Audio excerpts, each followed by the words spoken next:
team. Because I didn't say, oh, I'm a Christian or I'm with whatever, like something that she could recognize. Oh no, boy, the wall just went right up. Yeah, you get a lot of that. You're getting a lot of that. So I wanted to get this wind. It's pretty fucking crazy wind out here. You see that tree out there? I mean, it wants to fall down so bad. It's already fell down, but it's fell down into another tree.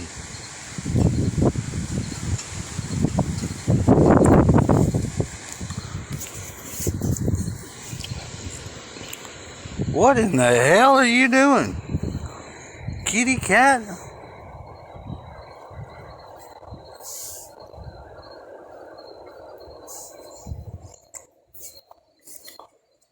I gave the Matt Show an ear again today, and I like what he said, because after he was being a dick and then his stuff blew up, I thought, yeah, that's what happens.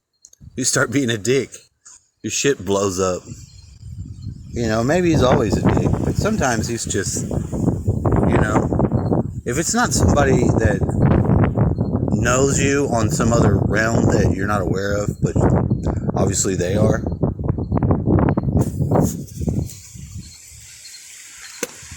which is an earlier form of stalking. I hope not to have lost my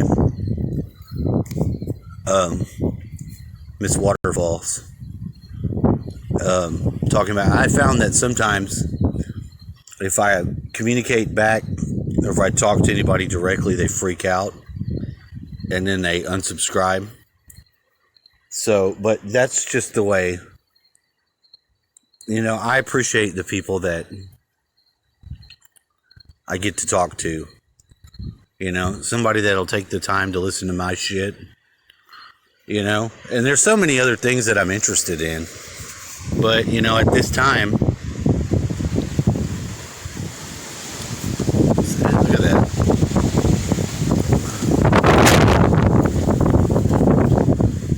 I just want to be a person. Just be a person.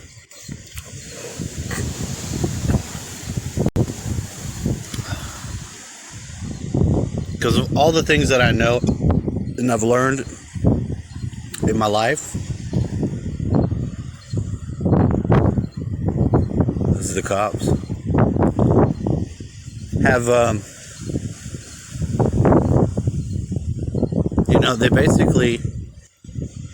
they've still led me to the place that I'm at. And there's no real outrageous thing that stands out. I don't feel like I'm here to take over the world or to get a bunch of wealth. I'm here to learn how to man my own person and then survive it or endure this life and then make it back home, wherever a real home is. But I'll tell you what, in my story, in the story that I have, there's a character. Now, I've had this since I was 5 years old. This is one of the clues. Is that the warlord that's the warlord of the air, he's a scientist from Earth. And he makes a deal with the aliens, or you could say demons, but they have that other world as their planet. And they basically tell him, look, we've done everything. We need to be mixed in with humans so that we can enjoy life again, so we can play, so we can roll in the grass. And he didn't want to have nothing to do with them. But that was part of their agreement, because they were like gray aliens, and they had, see, now, without even damn thing about gray aliens when I was a kid. I might have seen one, and that was the idea of the alien. But when I saw him, I knew, you know, and I put that, and they get mixed into some like troll orc monster, more human than what they are. But then, you know, they're like minions, and he ends up getting the technology and downloaded with ancient evil spirits and shit. We're accessing the technology, you know, and the further he would go along, the more paranoid and the more robotic he would become, to where he finally gets in a fight on a bridge with Zordanan character and gets his head cut off. So they go ahead and they already had his brain mapped, and he had built 4 robotic sons, and they put him back together.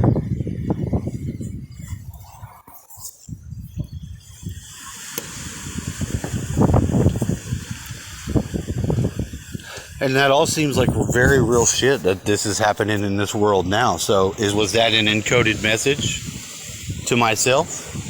It may seem to be that way. And there was another character that was the unified polarities, and his name was Primus Omegus. Primus Omegus looked like he has a split. I don't know if there's any other planets in their solar system. I'm sure there could be. But their planet has a ring and it has a moon. It has an ice moon. A very small moon. Not like a giant moon like ours.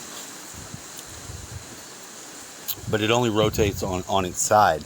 And it does that because the humans that the scientist brings over are stolen from Earth. They're abductees.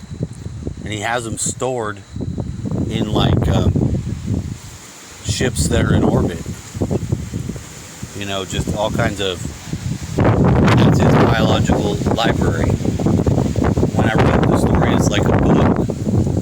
It's like the main character. I had myself in the book because it was like a first person experience to write the story.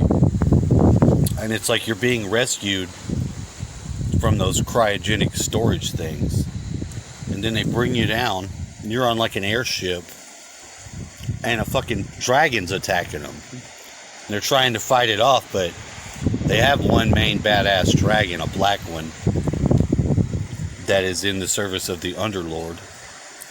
Which there's an Underlord on the side of the planet that's in the dark side. There's an Overlord on the side of the planet that's the light side, Clindoran. But in a previous time, those humans that were on the Earth that he was experimenting with, trying to give them extra powers and different stuff, because he liked to sit in the back and watch it all, but they started getting into conflicts with his robots, and he treated those robots like they're his kids. So he was going to exterminate all the humans. But they did some player-ass prayer thing and connected to the planet, which he could not do. And it caused the planet to roll on the side and put his empire in the darkness and gave them the side of light.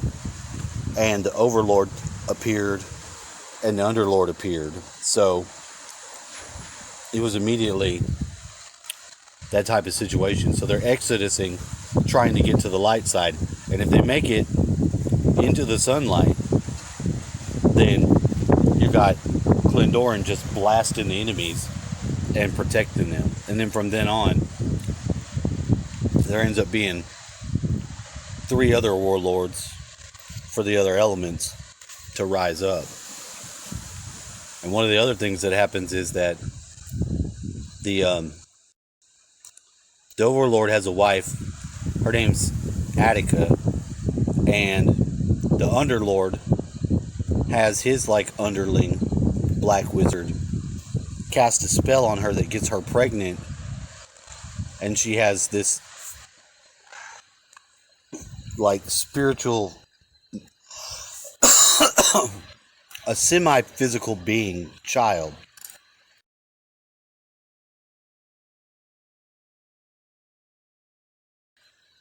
He raises Zordon in and teaches him how to use the light because he's made out of darkness. So he teaches him to use the light. So that's another for balance. He's like the warlord of water. Kind of interesting. It's like our bodies. We have that